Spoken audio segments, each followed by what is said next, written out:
Alguien le preguntó al gran predicador Charles Spurgeon si estaría dispuesto a morir por su fe.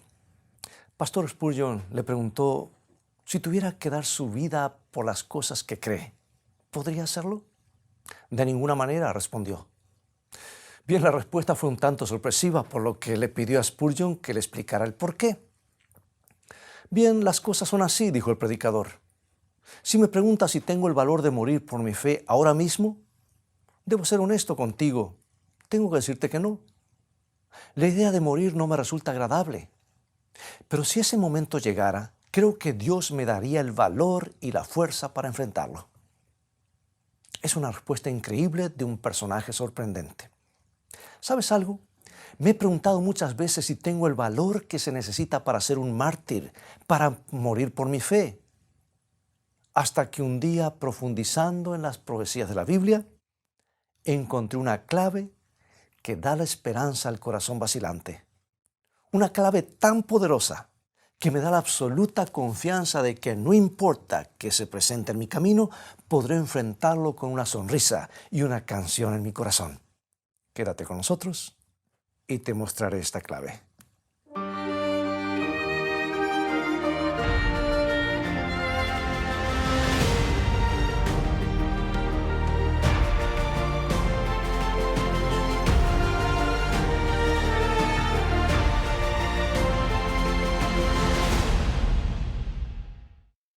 ¿Has trabajado duramente para obtener algo?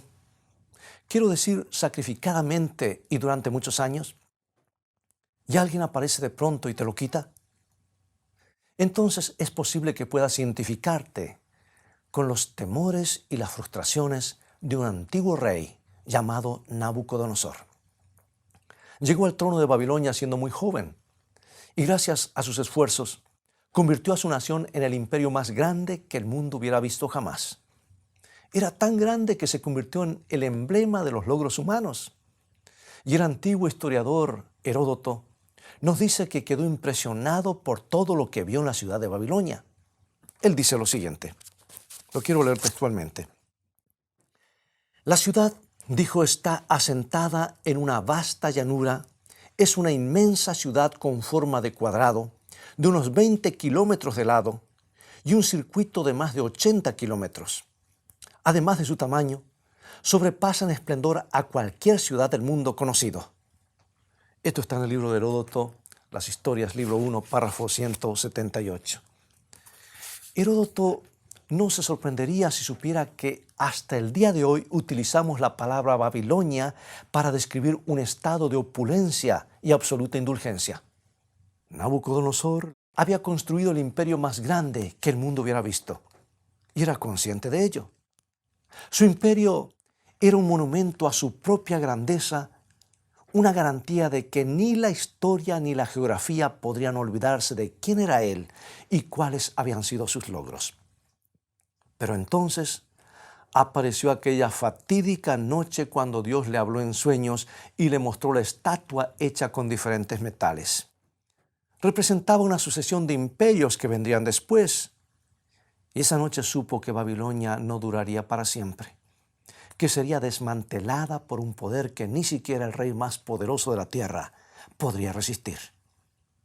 Nabucodonosor, le dijo el profeta Daniel, puedes ser la cabeza de oro de la estatua, puedes gobernar el reino más fabuloso que haya existido alguna vez, pero un rey inferior a ti ocupará tu lugar. Increíblemente, Dios había elegido a un rey pagano para revelarle el futuro del mundo. Y en los tranquilos momentos de la parte más oscura de la noche, iluminó la mente del rey con una vívida representación del futuro que continúa dejando perplejos hasta el día de hoy los críticos más acérrimos de la Biblia. Con siglos de anticipación, Nabucodonosor vio el surgimiento y la caída de los imperios mundiales. Fue conducido por los corredores del tiempo hasta el mismo día de la consumación de la historia del mundo con la segunda venida de Cristo. Y el mensaje que recibió aquella noche fue claro: Dios tiene un propósito para la historia que no puede ser modificado ni siquiera por las personas más capaces o los planes más ambiciosos.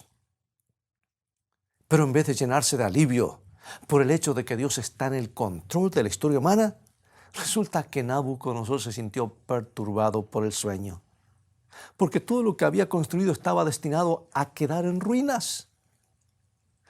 Por eso en el tercer capítulo de Daniel, el capítulo siguiente al sueño profético, encontramos a Nabucodonosor construyendo una estatua real en abierto desafío a la predicción divina. Y en vez de 4 metales diferentes. Ahora, además del barro, su estatua fue construida de oro puro de la cabeza a los dedos de los pies.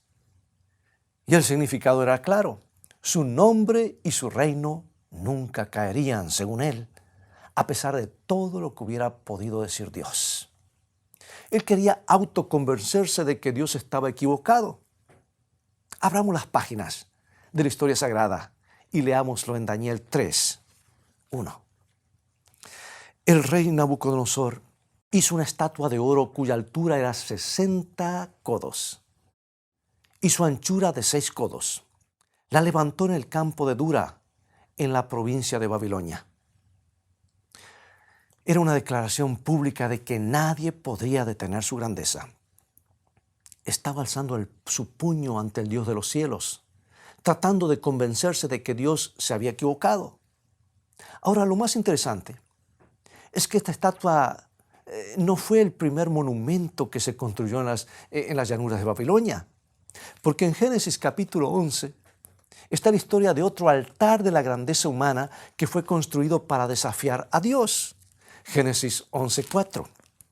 Y dijeron: vamos, edifiquémonos una ciudad y una torre cuya cúspide llegue al cielo, y hagámonos un nombre por si fuésemos esparcidos sobre la faz de toda la tierra.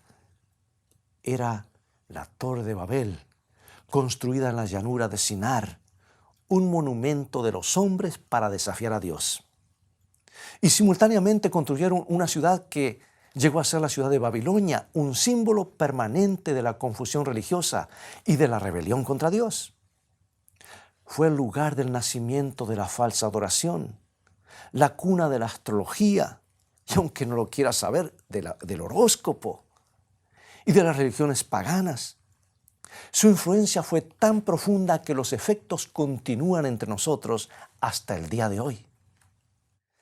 Pero en el capítulo 3 de Daniel, el monumento a la autosuficiencia no es una torre, sino una estatua gigante de oro. Y a veces me pregunto si Nabucodonosor no la habrá construido en el lugar exacto en el que estuvo la Torre de Babel. Obviamente no podemos saberlo con certeza. Pero si no fue construida en el mismo lugar, ciertamente fue construida con el mismo espíritu, lo cual resulta evidente cuando vemos quiénes fueron invitados a la ceremonia de dedicación.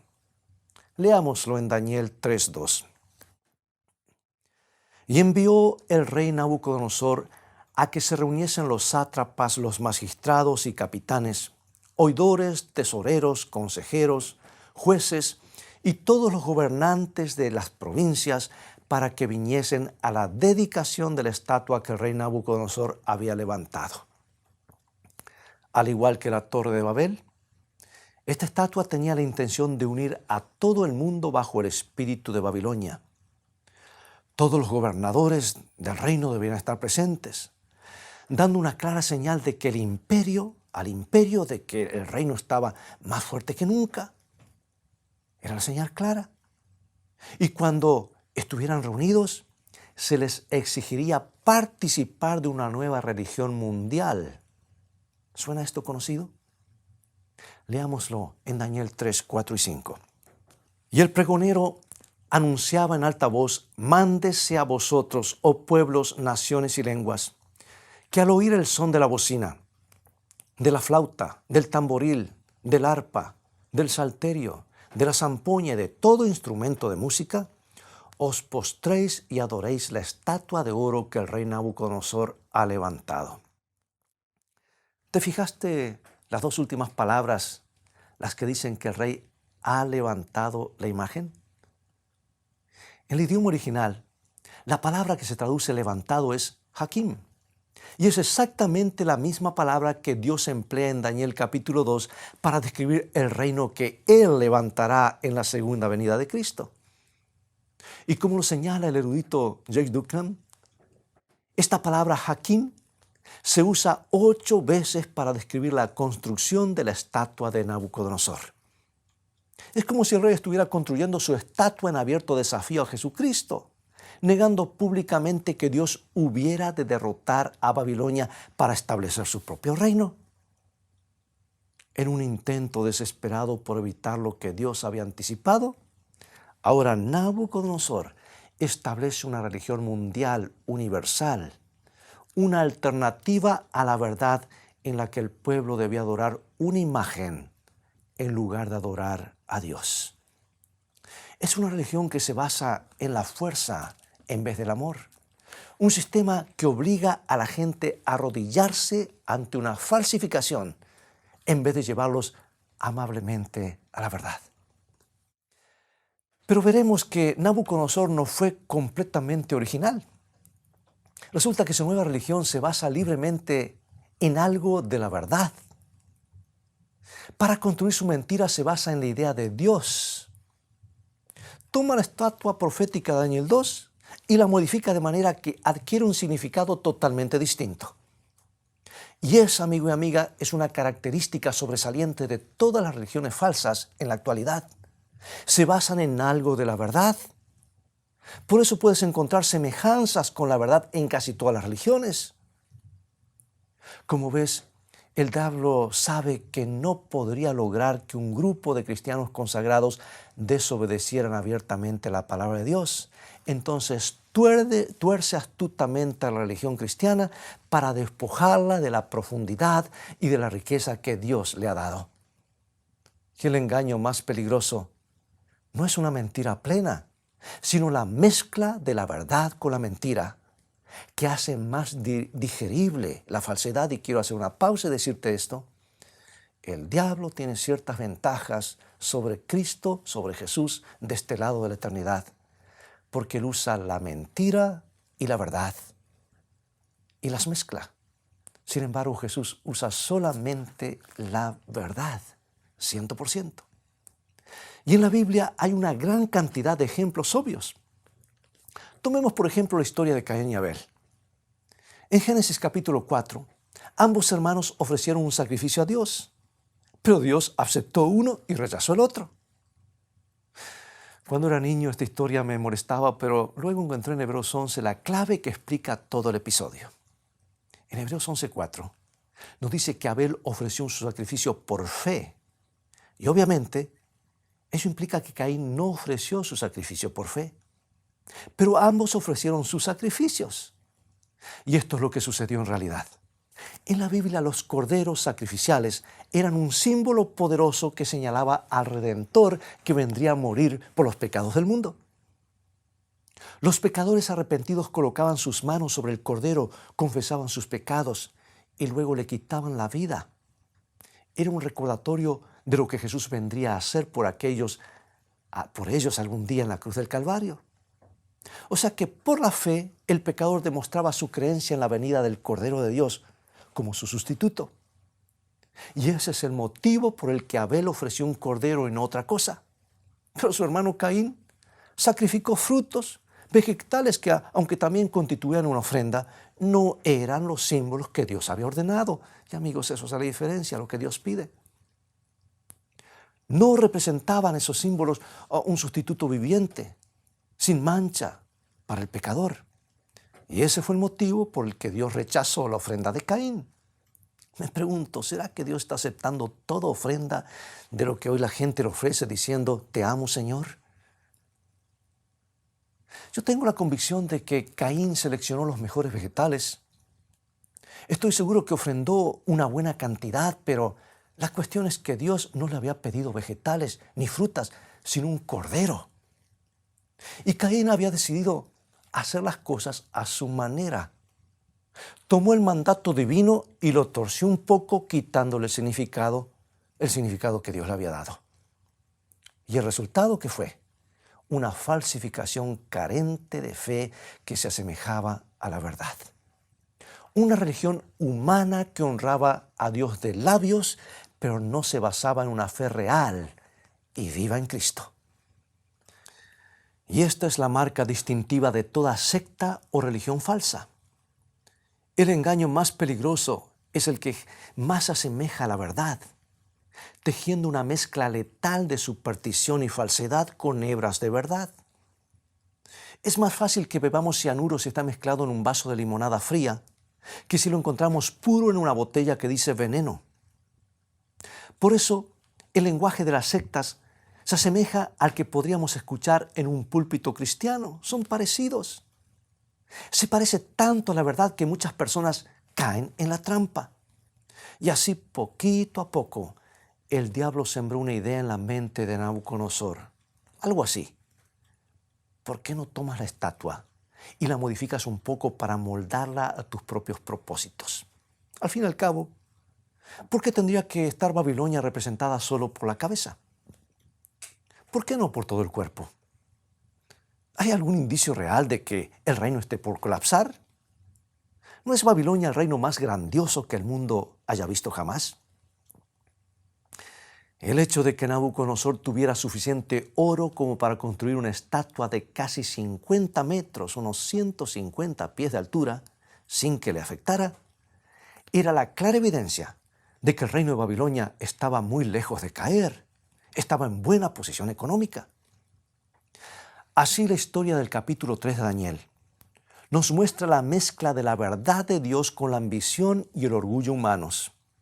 Era un monumento construido por los hombres, construido sobre las palabras de Dios, una clara señal enviada al cielo de que la raza humana no tiene intención de creer en lo que le revela el Creador.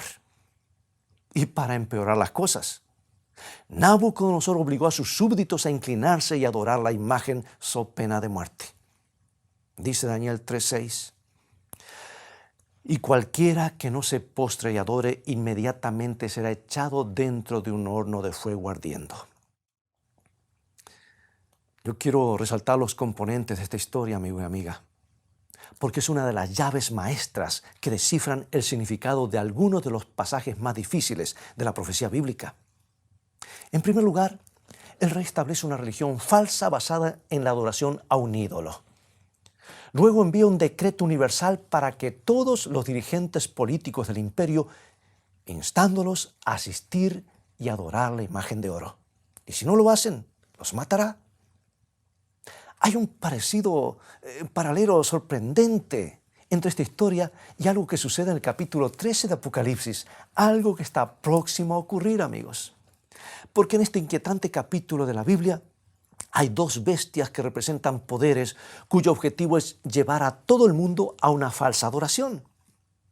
La segunda bestia o segundo poder, según nos dice la Biblia, hace una imagen a la primera bestia o el primer poder y luego trata de que todos los moradores del mundo adoren a esa imagen. Y al igual que con la historia de la estatua de oro, hay un decreto universal y la pena por no cumplirlo es la muerte. Hay extrañas semejanzas, pero la historia se está repitiendo. Y al hablar de la segunda bestia, dice Apocalipsis 13, 14 y 15, y engaña a los moradores de la tierra con las señales que se le ha permitido hacer en presencia de la bestia, mandando a los moradores de la tierra que le hagan imagen a la bestia que tiene la herida de espada y vivió. Y se le permitió infundir aliento a la imagen de la bestia para que la imagen hablase e hiciese matar a todo el que no la adorase. Otra vez, tenemos un llamado universal a la falsa adoración, con la pena de muerte para todos los que no cooperen. Pregunto, ¿qué estamos viendo en este acercamiento global de todas las religiones? Jesús vio por anticipado y nos avisó, y lo predijo hace 2000 años a través de Juan. Encerrado en el relato del horno de fuego hay un claro mensaje para el pueblo de Dios que vive en el fin de los tiempos. Amigo y amiga, se acerca el momento cuando tu fe será puesta a prueba. Un momento cuando el mundo te exigirá, so pena de muerte, que actúes en directa violación a la ley moral de Dios. En el caso de Nabucodonosor, le exigió al pueblo que quebrantara el segundo mandamiento que prohíbe la adoración de imágenes. La Biblia nos dice claramente que en las horas finales de la historia de esta tierra, el pueblo de Dios quedará atrapado en otra controversia religiosa relacionada con la adoración. Se exigirá que violen los mandamientos de Dios. Pero la buena noticia es que, según lo anticipa la Biblia, habrá un grupo de personas que se aferrarán obstinadamente a su fe en Cristo. Se negarán a aceptar sustitutos. Se negarán a transigir.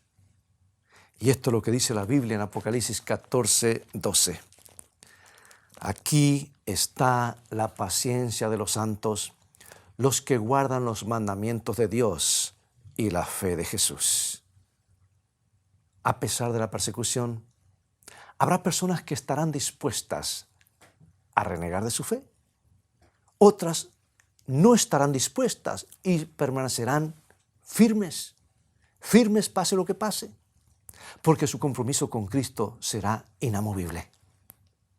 Y la Biblia nos cuenta que en los días de Nabucodonosor hubo 3 jóvenes que se negaron a inclinarse ante la falsificación y fueron Sadrac, Mesac y Abednego. Nada en este mundo era de más valor que su relación con Jesús y se mantuvieron firmes de parte de la verdad. Yo pregunto, si en el pasado fue el segundo mandamiento, ¿no crees que el punto de controversia tratándose de adoración tiene que ver con uno de los mandamientos? ¿Y qué tal el cuarto? Que es el único que nos habla de que Dios es el único que merece ser adorado por ser el Creador. Todo parece converger en ese punto. Ahora mira qué le sucedió a estos jóvenes. De acuerdo con lo estipulado por el rey, fueron arrojados dentro de un horno de fuego.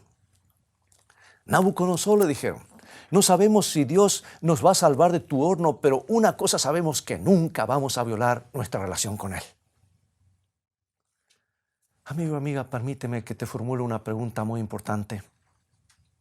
¿De dónde surge esa clase de compromiso inquebrantable? ¿Dónde encuentran las personas esa fortaleza para estar de parte de Dios, aunque no estén muy seguras de cuáles serán las consecuencias? Piensa en tu propio corazón. ¿No te hubiera gustado muchas veces haber tenido esa clase de confianza incondicional en la palabra de Dios? La Biblia nos cuenta qué sucedió entonces. Enceguecido, con el orgullo herido, el rey ordenó que los 3 muchachos leales fueran arrojados dentro de un horno que estaba tan caliente que mató a las personas que los tiraron en él. Pero para su sorpresa, descubrió que hay alguien mayor que las mayores ambiciones humanas. Alguien cuyo propósito final es la salvación del mundo y nadie lo apartará del mismo. Y cuando Nabucodonosor miró dentro del horno, advirtió que habían 4 hombres. Daniel 3:25. He aquí yo veo 4 varones sueltos que se pasean en medio del fuego sin sufrir ningún daño. Y el aspecto del cuarto es semejante al Hijo de los dioses. Como ves, la Biblia dice que cuando debemos enfrentar los peores momentos de la vida, nunca estamos solos. Amigo y amiga, cuando parezca que todo está perdido, te encontrarás de pronto con tu Redentor. Porque Jesús no anda allí en alguna parte mirando lo que sucede desde lejos. Él está caminando entre las llamas a tu lado. Y aquellos 3 jóvenes salieron del horno sin otra cosa que un poco de olor a humo en sus ropas. Y Dios está tratando de decirnos que hará lo mismo por nosotros. No solo nos dará el valor para permanecer leales ante esa tremenda oposición, sino que caminará personalmente con nosotros hasta el fin de toda esa odisea. Hasta el último minuto, cuando salgamos de los pesares de este mundo para entrar en el paraíso eterno preparado para los que aman a Dios incondicionalmente. Sí, el 3er capítulo de Daniel no es otra cosa que la historia de un Redentor que está en busca de los que siempre se mantienen de parte de la verdad. Y me gustaría sugerir que tú eres la persona que Él está buscando. Puedes que creas que no tienes el valor para caminar dentro del fuego, pero la promesa de Dios en Daniel 3 es que Él puede hacerlo. Y algunas veces puede que dudes si cuando lleguen los momentos más duros de la vida encontrarás allí a Jesús esperando por ti. Pero la promesa de Dios es que en el momento en que pises dentro del horno, Él estará allí. Y la pregunta que Dios te hace hoy es, cuando todo el mundo se inclina ante el engaño, cediendo a la presión cultural y a la insoportable tentación, ¿estarás tú de parte de la verdad? Cuando todo el mundo esté en pie en la llanura, libres de daños corporales y en desobediencia a Dios, ¿elegirás tú la seguridad de la eternidad con Jesús? Acompáñame a orar. Padre, enséñanos a no estar conformes con los engaños de los hombres. Crea en nuestros corazones el anhelo de estar donde está Jesús. Aun cuando sentimos que la vida cristiana no siempre es un camino fácil, creemos que nuestro Redentor nos librará finalmente y que un día lo veremos cara a cara. Danos el valor para resistir, danos la fe para creer que Jesús nos salva, porque te lo pedimos en su santo nombre. Amén.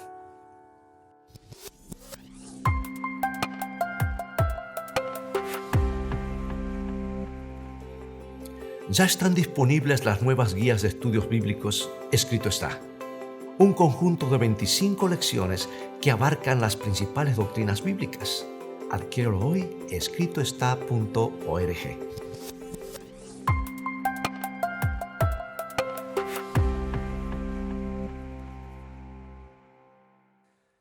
Amigos, ha llegado el momento de despedirnos y apenas hemos tenido tiempo para dar un ligero vistazo al tercer capítulo de Daniel.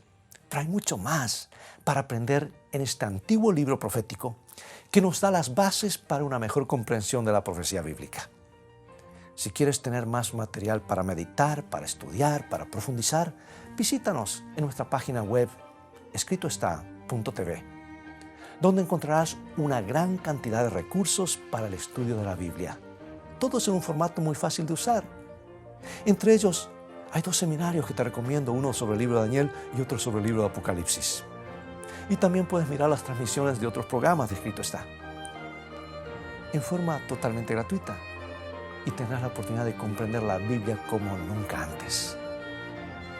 Dios te bendiga y te guarde en su amor, y recuerda, Escrito está, no solo de pan vivirá el hombre, sino de toda palabra que sale de la boca de Dios.